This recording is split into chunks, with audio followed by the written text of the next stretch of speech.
I've led a group of over 30 members of Congress. मैंने कांग्रेस के 30 से ज़ायद अरकान के एक ग्रुप की क़यादत की है जिसने अमेरिका और व्हाइट हाउस से कहा है कि एक तो ये कि उनकी हुकूमत तस्लीम ना की जाए, जो कहते हैं कि उन्होंने पाकिस्तान में इलेक्शन जीता है, जब तक कि आज़ादाना तहकीकात मुकम्मल नहीं हो जाती और ये वाज़ेह ना हो जाए कि धांधली नहीं हुई। दूसरे, हम उन लोगों की रिहाई पर जोर दे रहे हैं जिन्हें सियासी आज़ादी इजहार या महज सियासी सरगर्मी में मुलविस होने पर गलत तरीके से हिरासत में लिया गया है, क्योंकि लोगों को हिरासत या तशद्दुद के खौफ के बगैर सहाफ़ी, उम्मीदवार या सियासी कारकुन के तौर पर काम करने के काबिल होना चाहिए। आखिर में हम ये वाज़ेह कर देना चाहते हैं कि पाकिस्तान में बल्कि दुनिया में कहीं भी फ़ौज को दी जाने वाली अमरीकी सिक्योरिटी इमदाद का इन्हिसार इंसानी हकूक़ के मजबूत मायारात की तामील पर है। What motivated you to... सदर और सेक्रेटरी ब्लिंकन को ये खत लिखने के लिए 31 कानून साजों के ग्रुप को जमा करना और उनकी क़यादत करने के लिए आपको किस चीज़ ने मुतहर्रिक किया? If we believe in democracy as the United States, अगर हम अमेरिका में जमहूरियत पर यकीन रखते हैं तो हमें हर जगह जमहूरियत पर यकीन रखना चाहिए, ख़ासतौर पर जब बात हमारे इत्तेहादियों की हो। मैंने खुद तवील अरसा मुतालिया किया है किस तरह अमेरिका ने लातीनी अमरीकी मुल्कों में जमहूरियत को दबाया। बहुत मरतबा लातीनी अमरीकी मुल्कों में कहने को तो अमरीका जमहूरियत की क़यादत कर रहा था, लेकिन उसकी बजाय उमरा को, बड़ी कॉरपोरेशंस और फ़ौज के मफादात को अवाम की मर्ज़ी पर गालिब आने दिया गया और इस तरह अमेरिका ने फ़ौजी बगावत की हिमायत की, फ़ौजी हुकूमतों की हिमायत की और लातीनी अमरीकी मुल्कों में जमहूरियत को दबाया। और उसने बिलाखिर न सिर्फ लातीनी अमरीकियों को बल्कि अमरीकियों को भी तकलीफ़ पहुँचाई। इससे फ़ायदा नहीं हुआ, ये हमारी सिक्योरिटी के लिए कारगर नहीं रहा। यही चीज़ पाकिस्तान और अमेरिका के ताल्लुकात में भी है।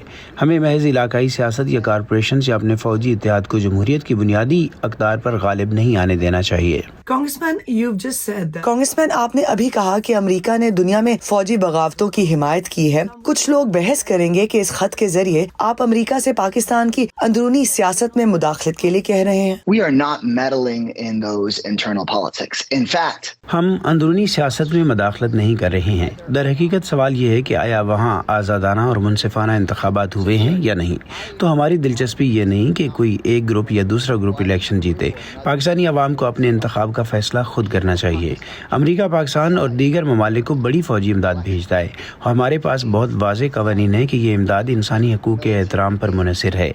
आया आज़ादी इज़हार का एहतराम किया जा रहा है? हम नहीं चाहते कि अमेरिका के टैक्स दहिंदगान के डॉलर्स फ़ौजियों के पास जाएं जो फिर इस रकम को सहाफ़ियों को कैद करने या आज़ादी इज़हार को दबाने या सियासी जमातों को दबाने के लिए इस्तेमाल करें। कांग्रेसमैन, मैंने पहले भी इस बारे में महकमा खारजा से बात की है, क्योंकि ये कोशिशें तो माजी में भी की गई हैं और उनका मौक़िफ़ है कि वो दरअसल चाहते हैं कि पाकिस्तान के लोग फैसला करें कि उनका लीडर कौन होना चाहिए। आप इस पर क्या कहेंगे? I agree that they should have.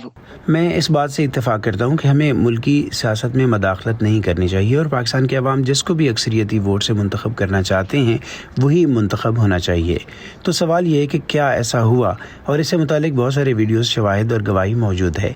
और दर हकीकत स्टेट डिपार्टमेंट जानता है कि इंतखाबात से पहले होने वाली चीज़ों के वीडियोस पर शवाहिद मौजूद हैं। बहुत मोतबर इल्ज़ामात हैं और इंतखाबात के बाद के इल्ज़ामात जो कि अमेरिका के लिए बहुत ज़्यादा तशवीशनाक हैं, लेकिन इससे भी ज़्यादा तशवीशनाक पाकिस्तान के लोगों के लिए हैं।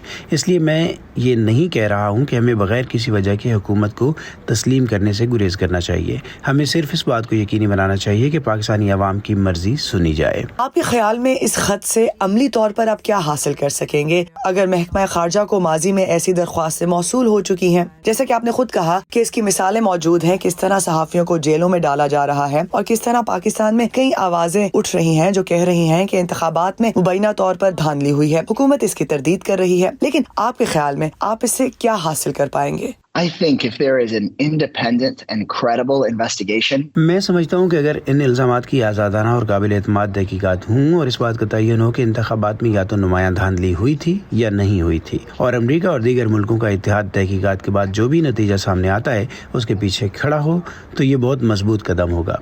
ये आलमी सतह पर बहुत आम है और उम्मीद है कि हमें मज़ीद मुस्तहकम और महफूज और जमहूरी पाकिस्तान हासिल करने में मदद मिलेगी, जो पूरी दुनिया के लिए अच्छा है। क्योंकि जैसा कि आप जानते हैं, ये یہ 200 ملین سے زیادہ آبادی کا ملک ہے. یہ دنیا کے لیے کوئی چھوٹی بات نہیں ہے. You've mentioned in your letter it seems like آپ نے اپنے خط میں پری پول ریگنگ کی بات کی یا اب الیکشن میں دھاندلی کے الزامات لگنے کا ذکر. آپ کے خط سے یہ تاثر ملتا ہے جیسے عمران خان اور ان کی پارٹی کے اراکین شاید انہیں منصفانہ ٹرائل نہیں مل پا رہا. میں مانتا ہوں کہ ہر کوئی منصفانہ ٹرائل کا مستحق ہے اور ان کے لیے مطلب عمران خان کے لیے منصفانہ ٹرائل حاصل کرنا بہت ضروری ہے. اگر پاکستانی عوام جاننا چاہتے ہیں اور انہیں معلوم ہو کہ ان کے انتخابات منصفانہ ہیں اور ان کی قیادت کا انتخاب منصفانہ طور پر کیا گیا ہے، میرے خیال میں عمران خان کے لیے منصفانہ ٹرائل ضروری ہے. یہ سب کے لیے اہم ہے کیونکہ یہ ان سیاسی رہنماؤں کے لیے بھی یقیناً اہم ہے. ایک بار پھر مجھے اس میں کوئی دلچسپی نہیں ہے کہ وہ یعنی عمران خان یا کوئی اور پاکستان کی قیادت کرتا ہے یا نہیں. امریکہ میں یہ ہمارا مفاد نہیں ہے. پاکستان کو اپنی ملکی سیاست کا فیصلہ خود کرنے کے قابل ہونا چاہیے.